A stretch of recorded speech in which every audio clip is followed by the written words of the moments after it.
Hello welcome back to my YouTube channel. അപ്പം എല്ലാവർക്കും സുഖമല്ലേ? ഇന്ന് ഒരു കൊച്ചു സൺഡേ ആഫ്റ്റർനൂൺ വ്ലോഗാട്ടോ. ഇന്ന് ഞങ്ങൾ ഫുഡൊക്കെ കഴിച്ചുകൊണ്ടിരുന്നപ്പം ഈ ദിവസം ഞാനും കൂടെ ഫുഡ് കഴിച്ചിട്ട് നമുക്കൊന്ന് കറങ്ങാൻ പോകുന്ന പ്ലാൻ ചെയ്തു. അപ്പം മഞ്ഞും മഴയൊക്കെ ആയത് കാരണം പുറത്തോട്ടൊന്നും പോകാൻ പറ്റത്തില്ല. അതുകൊണ്ട് ഞങ്ങൾ തൊട്ടടുത്തുള്ള ഒരു മോളിലോട്ട് പോകാൻ വിചാരിച്ചു. ഈ മോള് ഞങ്ങളുടെ തൊട്ടപ്പുറത്ത് തന്നെയുള്ള കാംബ്രിഡ്ജ് സെൻട്രൽ മോളാട്ടോ. ഞങ്ങൾ കാനഡയിൽ വന്നപ്പം മുതൽ കാംബ്രിഡ്ജിൽ തന്നെ താമസിക്കുന്നത്. അപ്പം ഞങ്ങൾ ഏറ്റവും കൂടുതൽ വന്നിട്ടുള്ളതും ഇതേ സ്പോട്ടിലേക്കാണ്. പക്ഷേ എപ്പോൾ വന്നു കഴിഞ്ഞാലും നമുക്ക് ബോറടിക്കാത്ത വിധം ഇവിടെ കുറേ കടകളും പിന്നെ കുറച്ച് കിഡ്സിൻ്റെ എൻ്റർടൈൻമെൻറ്റും ഫുഡ് സ്പോട്ടും ഒക്കെ ഉണ്ട്.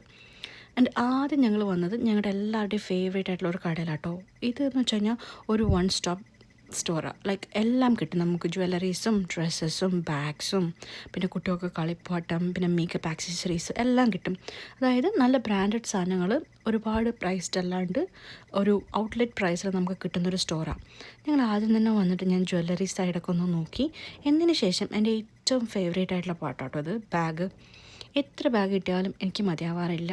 അതുപോലെ പുതിയ പുതിയ ബാഗ് കാണുമ്പം മേടിച്ചില്ലെങ്കിലും ഒന്ന് കണ്ടാസ്വദിക്കാനുള്ളൊരു ഫെമിനൈൻ ഏർജ് ഉണ്ടല്ലോ, അതെനിക്ക് ഇച്ചിരി കൂടുതലാണ്. അപ്പം ബാഗെല്ലാം ഒന്ന് കണ്ട് ആസ്വദിച്ച് ഇനിയും ബാഗ് മേടിച്ചുകൊണ്ട് വീട്ടിൽ പോയി കഴിഞ്ഞാൽ രാവിലെ തന്നെ വീട്ടിൽ നിന്ന് ഇറക്കി വിടുമെന്ന് പറഞ്ഞേക്കുന്നത്. അതുകൊണ്ട് ഞാൻ ബാഗ് മേടിച്ചിട്ടില്ല. എല്ലാം ജസ്റ്റ് ഒന്ന് കണ്ടിട്ട് അവിടെ നിന്ന് നേരെ ഞാൻ എന്ത് ചെയ്തു, വേദുവിൻ്റെ അടുത്തോട്ട് പോയി. വേദു ഈ കടയിൽ കയറി കഴിഞ്ഞാൽ അപ്പോഴേ അമ്മ ഇവിടെയൊക്കെ കറങ്ങിക്കോ എന്ന് പറഞ്ഞിട്ട് വേദു ടോയ്സിൻ്റെ സെക്ഷനിൽ പോകും. വേദുസും അവിടെ ഒന്ന് ചെന്നിട്ട് അതൊക്കെ ഒന്ന് ടോയ്സൊക്കെ ഒന്ന് കണ്ട് അതൊക്കെ ഒന്ന് എടുത്ത് വെച്ച് കളിക്കാൻ ഭയങ്കര ഇഷ്ടമാട്ടോ വേദുവിന്. അപ്പം ഞാൻ വേദുവിനെ അന്വേഷിച്ചുകൊണ്ടുള്ള പോക്കാത്. ഈ പോകുന്ന വഴിക്ക് കുറേ ഡ്രസ്സസും ഒക്കെ ഉണ്ട്. അതൊക്കെ എന്നെ മാടി വിളിച്ചുകൊണ്ടിരിക്കേണ്ടായിരുന്നു കേട്ടോ വരാൻ വേണ്ടിയിട്ട്. പക്ഷേ ഞാൻ പോയില്ലെന്ന്. I was self controlled. പിന്നെ അങ്ങനെ ഞാൻ വേദുവിൻ്റെ അടുത്ത് വന്നപ്പോഴത്തേക്കും വേദു അവിടെ ഒരു വണ്ടിയുടെ പുറത്ത് കയറിയിരുന്ന് ഓടിക്കുക. എത്ര പറഞ്ഞിട്ടും കുഞ്ഞതിൽ നിന്ന് ഇറങ്ങുന്നില്ലായിരുന്നു. സാറിന് അതങ്ങ് ഇഷ്ടമായി തോന്നുന്നു. പക്ഷേ അത് കുഞ്ഞു കുട്ടികൾക്ക് വേണ്ടിയിട്ടുള്ളതാണ്. പിന്നെ ഒരു വിധത്തിൽ പറഞ്ഞ് അതിൽ നിന്നൊക്കെ ഇറക്കി ഞങ്ങൾ ആ സാധനങ്ങളൊക്കെ എടുത്തെടുത്ത് തന്നെ തിരിച്ചു വെച്ചു. പിന്നെ നമുക്ക് വേറെ എന്തെങ്കിലും നല്ല ടോയൊക്കെ കിട്ടും എന്നൊക്കെ പറഞ്ഞ് പ്രോമിസ് കൊടുത്തിട്ട് വേദൂസിനെ കൊണ്ട് പയ്യെ ഞാൻ ആ കടയിൽ നിന്ന് ഇറങ്ങാൻ ശ്രമിച്ചിട്ടോ. അങ്ങനെ അവിടെ നിന്ന് ഇറങ്ങി ഞങ്ങൾ നേരെ പോയത് അതിൻ്റെ തൊട്ട് ഓപ്പോസിറ്റുള്ള ഒരു കടയിലേക്കാണ്. ഇത് കുറച്ചുകൂടെ ക്രിയേറ്റീവായിട്ടുള്ള ഇന്നോവേറ്റീവായിട്ടുള്ള ടോയ്സൊക്കെ കിട്ടുന്ന ഒരു കടയാട്ടോ. ഇത് വേദുവിൻ്റെ ഫേവറേറ്റ് സ്റ്റോറാണ്. ഇവിടെ നമുക്ക് ബുക്സ് കിട്ടും. സ്കൂളിലേക്ക് ആവശ്യമുള്ള ഇവരുടെ കരിക്കുലത്തിനനുസരിച്ചുള്ള ബുക്സ് നമുക്ക് കിട്ടും. പിന്നെ കുറേ അല്ലാത്ത ടോയ്സും പിന്നെ ക്രിയേറ്റീവായിട്ടുള്ള കുറച്ച് ടോയ്സൊക്കെ ഉണ്ടല്ലോ, അതൊക്കെ നമുക്ക് കിട്ടും. അങ്ങനെ ആദ്യം തന്നെ ഞങ്ങളിവിടെ പോയപ്പോൾ കണ്ടതാണ് ഈ സ്ക്വിഷി ടോയ്സ്. കുറേ ജിഞ്ചർ ബ്രെഡ് ടോയ്സും. എനിക്കിതിനകത്ത് ജിഞ്ചർ ബ്രെഡിൻ്റെ പേര് മാത്രമേ അറിയുള്ളായിരുന്നു കേട്ടോ. ബാക്കിയൊക്കെ വേദൂസ് എന്തൊക്കെയോ പറയാനുണ്ടായിരുന്നു.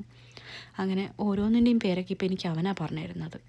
എന്തായാലേ അങ്ങനെ ഞങ്ങൾ അവിടുന്ന് ടോയ്സൊക്കെ കുറച്ച് കണ്ടതിന് ശേഷം പിന്നെ ബുക്സിൻ്റെ സെക്ഷനിലോട്ടൊന്ന് പോയി. അവിടെ വേദുവിന് പറ്റുന്ന വല്ല ബുക്സും ഉണ്ടോ എന്നൊക്കെ അറിയാൻ വേണ്ടിയിട്ട് ഞങ്ങൾ അവിടേക്ക് ഒന്ന് എക്സ്പ്ലോർ ചെയ്തു. എന്നതിന് ശേഷം വേദു അവിടെ ഒന്നും തന്നെ നിൽക്കാൻ വിടുന്നില്ലായിരുന്നു. വേദു വീണ്ടും കളിപ്പാട്ടത്തിൻ്റെ ഭാഗത്തോട്ട് തന്നെ പോയിക്കൊണ്ടിരിക്കുക. അവിടെ ചെന്നിട്ട് എല്ലാം കണ്ട് ഇതിനകത്ത് പറ്റുന്ന എന്തെങ്കിലും ഒന്ന് പൊക്കിയാൽ കൊള്ളാമെന്ന് വേദുവിന് നല്ല ആഗ്രഹം ഉണ്ടായിരുന്നെന്ന് തോന്നുന്നു. പക്ഷേ ഒന്നും വേണമെന്ന് പറഞ്ഞിട്ടില്ല. അങ്ങനെ ഞങ്ങൾ ടോയ്സൊക്കെ കണ്ടു എക്സ്പ്ലോർ ചെയ്തു. ഞാൻ അതിൻ്റെ ഇടയ്ക്ക് നമുക്ക് താല്പര്യമുള്ള സെക്ഷനിലോട്ട് പോയിട്ടു. നല്ല കുട്ടി ക്യൂട്ട് ബ്രേസ്ലെറ്റ്സും മാലകളും കമ്മലുകളൊക്കെ ഉണ്ടായിരുന്നു അവിടെ. ഞാൻ അതൊക്കെ ഒന്ന് പോയി കണ്ടു. ഇതൊക്കെ കുഞ്ഞു കുട്ടികൾക്ക് വേണ്ടിയിട്ടുള്ളതാണ് കേട്ടോ. അതുകൊണ്ട് തന്നെ ഞാനൊന്നും മേടിക്കാൻ നിന്നില്ല. പിന്നെ ഞങ്ങൾ വേദൂസിൻ്റെ ഫേവറേറ്റ് ആയിട്ടുള്ള വേറൊരു സെക്ഷനാണ് അത്. ഈ ഗോഡ്സെല്ലയും പിന്നെ അതിൻ്റെ കുറച്ച് ബന്ധുക്കളൊക്കെ നിൽക്കുന്ന ഒരു സ്ഥലം. വേദു എപ്പോൾ വന്നു കഴിഞ്ഞാലും വേദു ഇവിടെ ഇതിനകത്തൊക്കെ വന്നിട്ട് അവരോടൊക്കെ ഒരു ഹായ് പറയും കേട്ടോ. അവരുടെ അടുത്തൊക്കെ ഒരു ഹായ് പറഞ്ഞ് അവരൊക്കൊന്നും തൊട്ട് തലോടിയില്ലെങ്കിൽ വേദുവിനൊരു സമാധാനം കിട്ടത്തില്ല. ഇത് നോക്ക്, നഗറ്റ്സാണ് പോലും. വേദു കേട്ടോ എനിക്ക് പറഞ്ഞു തന്നത് നഗറ്റ്സാണ്. ഞാൻ വിചാരിച്ച വല്ല കോഴിക്കുഞ്ഞും ആയിരിക്കും എന്ന്. പിന്നെ അതുകൊണ്ട് ക്യൂട്ടായിട്ടുള്ള കിറ്റൻസ് ഉണ്ട്. പിന്നെ ഇതൊക്കെ നോക്കി, ഇതൊക്കെ കീ ചെയിൻസാണ്. പിന്നെ അവിടെ ക്യൂട്ടായിട്ടുള്ള കുറേ കുഞ്ഞും വലുതുമായിട്ടുള്ള സ്റ്റഫ്ഡ് ടോയ്സൊക്കെ ഉണ്ടായിരുന്നു കേട്ടോ. ഇത് നോക്കിക്കേ എന്ത് ക്യൂട്ടല്ലേ.